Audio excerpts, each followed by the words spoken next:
and he says, "Kopi o." Yeah? The question is whether coffee or tea. He says, "Kopi o." Why you say kopi o?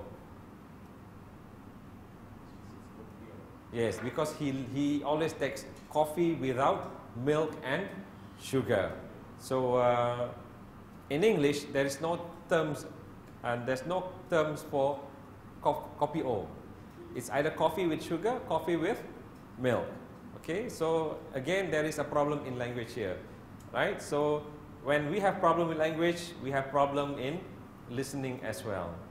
Okay, so this chapter will actually discuss on how we can have successful listening in academic and non-academic discourse. Just now it was a non-academic discourse. It's in a hotel. If you remember, in the first tutorial, I played to you this conversation between a radio DJ and an auntie. Remember? Okay, there's also a problem here. One listening problem, one language problem. So we have this problem in a non-academic discourse. Okay. Now, implicit listening. Okay, comprehension of speaker intention. When we talk about implicit, we also have explicit. Have you heard of the word explicit? Do you know what implicit means? Explicit is something that you say clearly. Okay, for example, it's very warm today. It's very warm today. The sun, it's hot, it's very warm today. So it's very explicit, meaning I'm telling you it's very hot, I'm sweating because of the sun. Okay? But if I walk into the room and I say, "Oh, it's warm in this room," what am I trying to say? If I come into the room and I say, "Oh, it's warm in the room," what do you think I'm trying to say? Come on. Yes. What do you think I'm trying to say?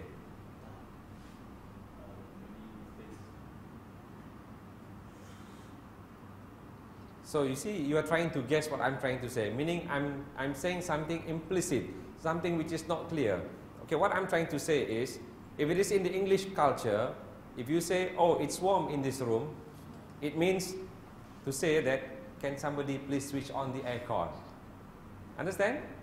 So when I come in and I say, "Oh, it's warm here, but we have the air conditioning not running. Somebody should quickly switch it on." That's what it means. Right? Rather than I can also say, "Okay, it's very warm. Can somebody please switch on the air conditioner?" So without saying, I'll say it's warm, meaning, "Oh, we have to switch on the aircon." Or sometimes the air conditioning has been running for about 1 hour. Suddenly somebody says, "It's very cold in here." What are you trying to say? Somebody, you are saying that, "Can you switch off the aircon, or can you please increase the temperature so that it's a little bit warmer inside here?" Why? This is what we call, it's culture based. Sometimes we do not want to say something to make people feel uneasy, something to make people feel hurt. So we say it indirectly. So when I'm feeling cold, I said, "Oh, it's cold here. Can I have a jacket?" Which also means, "Can somebody please switch off the aircon or increase the temperature?" Okay, so this is implicit listening and implicit speaking. Now this happens in lectures. When you attend lectures, when you attend tutorials, sometimes your tutors do say something implicit. Okay, they do not tell you exactly what you want to hear, but they want you to think what should you make out of what they are saying. Okay, now this is important, because if you are able to listen to implicit messages, you will be able to understand the whole course of your lecture. So sometimes people say things directly, sometimes people say things indirectly. We have to be very, very attentive. We have to be very careful so that we understand what people are talking about. Okay? Now, how can we tell what a speaker intends to say next, or what meaning the speaker intends to convey?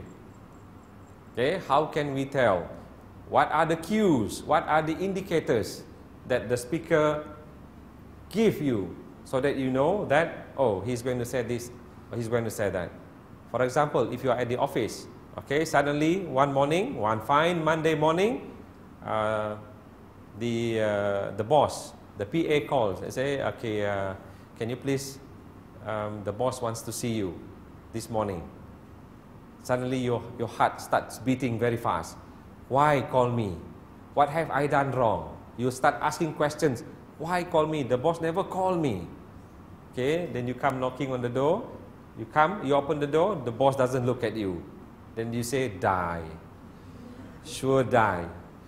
Then you walk towards the boss. You say, good morning, sir. The boss say, You say, die lah. Definitely die twice today. Okay? So you are trying to make out what the speaker is going to say by saying, you cannot imagine what he's going to say after that. But if you walk through the door, the boss say, hi, come in, good morning. How are you? How was your weekend? Then you say, oh goodness, thank God, he's happy today. So you are anticipating that he's going to say something good and something nice. So this is how we look at speaker cues. This is called cues. Okay, what reaction the speaker gives you is what you can expect coming from the speaker. So watch these cues in your lectures and tutorial. Now, simple sentences. Today I'm going to talk about, I'm going to share with you topic 3, topic 4.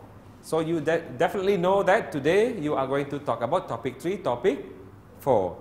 I'm going to go through briefly of topic 3 and briefly of topic 4.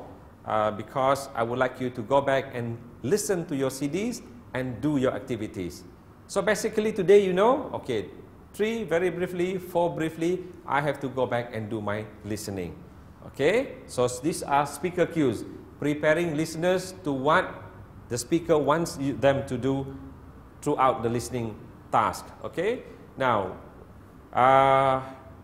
firstly, the word firstly is the cue. This is the first point that I'm going to talk to you today.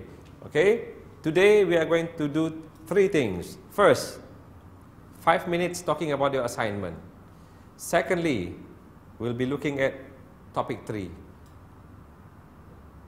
Thirdly, I'll show you some slides. Okay? You'll do some listening and do some watching. Okay? I'll show you slides. Okay? Next. Okay, now I'm going another sequence connectors. So these words telling you, okay, today we are going to do 1, 2, 3, 4. Preparing the listener to what they are supposed to do in the session. Okay, now I'm talking about your assignments. Okay, the point is, what I'm trying to say is, you only have another week to go. Understand? I'm telling you, that's the point. The point is, whatever you have to do from now, you still have 1 week to go. Okay, so that's the indicators, okay, for you. Now, this is the task which is in your CD. Okay, I would like you to go back, when you go back today, find some time. This will take you about 10 minutes, 5-10 minutes. Listen to the talk on dreams, take some notes, identify the main points found in the text, identify the signal words, the cues in the text. Okay, you will listen to the speaker saying, firstly, next, these are the cues. You try to identify when you go back. Okay? Now, listening for emotive or persuasive language. This is the next one. Emotive comes from the word emotions. You know what emotion means? Something to do with feelings. Okay? How you feel is what you are going to say to the listeners. Okay? Persuasive, these are 2 different words. Persuasive comes from the word persuade. Persuade means to make people do what you want them to do for you. Okay? So you persuade, then make sure at the end of the day they do what you want them to do. So listening for emotive or persuasive language. This comes in different forms. Okay? It will give you images. Something to do with emotion will give you images, feelings that they are associated with the word. People talk about cars. I think the sample here, okay, they talk about cars.